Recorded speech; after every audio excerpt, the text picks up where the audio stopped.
What you're doing is wrong. Bank of America's CEO wasn't expecting that. Brian Moynihan asked President Donald Trump about how he plans to sustain economic growth during a Q&A portion at the World Economic Forum.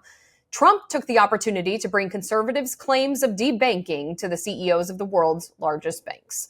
It's an accusation the banks have repeatedly denied.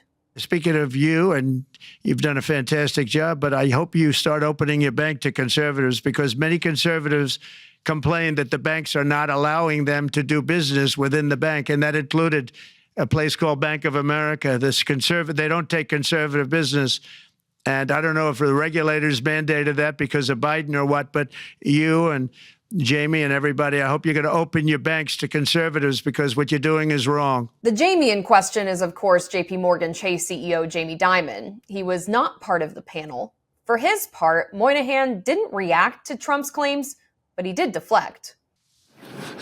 Mr. President, I'll say that your friend Gianni said hello, told me to tell you hello, and we look forward to sponsoring the World Cup when it comes both this summer for the club and next year. So thank you for getting that for the United States. In a statement to Straight Arrow News, Bank of America says political ideology has no bearing on its customer decisions. We serve more than 70 million clients, and we welcome conservatives.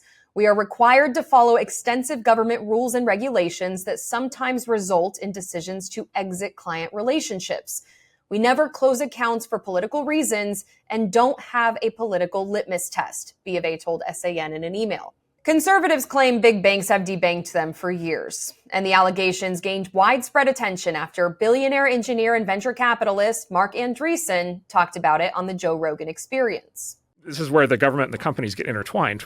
Back to your fascism point, which is there's a constitutional amendment that says the government can't restrict your speech, but there's no constitutional amendment that says the government can't debank you, right? And so if they can't do the one thing, they do the other thing, and then they don't have to debank you. They just have to put pressure on the private company banks to do it. And then the private company banks do it because they're expected to.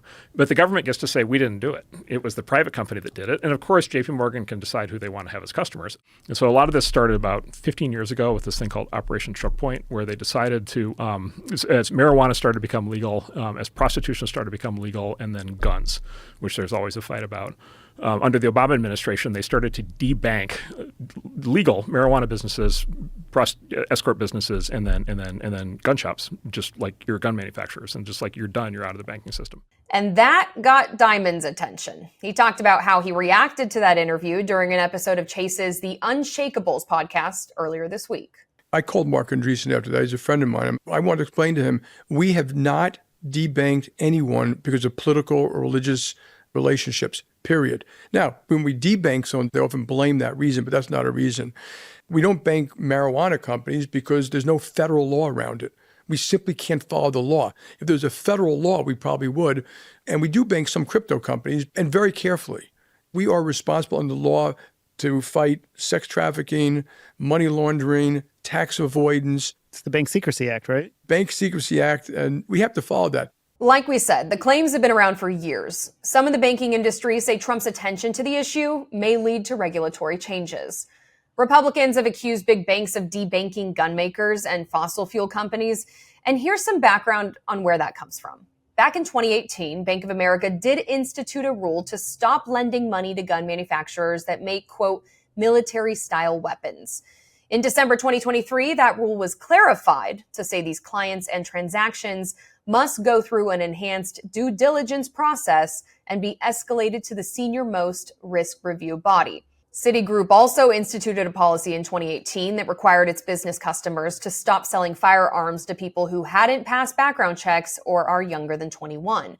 They also stopped clients from selling bump stocks and high-capacity magazines. A number of Republican-led states like Florida, Arizona, and Georgia have passed laws which, in some capacity, stop banks from denying services over risks related to ESG, or environmental, social, and governance concerns. On the environmental front, activist groups have called for banks to stop investing in the fossil fuel industry for years. But dozens of the world's largest banks are still circulating loans totaling more than $700 billion for the industry as recently as 2023. Meanwhile, earlier in January, the nation's 6 largest banks left the United Nations-sponsored Net Zero Banking Alliance. For Straight Arrow News, I'm Simone Del Rosario.